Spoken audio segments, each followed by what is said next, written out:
সরকার না যায়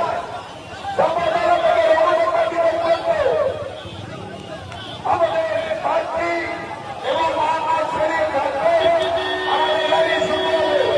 আমরা সবাইকে অনুরোধ করবো লেবুল আছে কষ্ট আছে কিন্তু পরিবারের গাড়ি যাতে সর্বোচ্চ পারি সবাই সেই চেষ্টা করুন।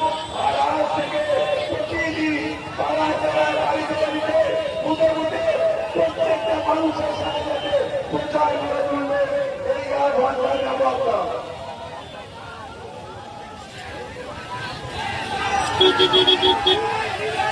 না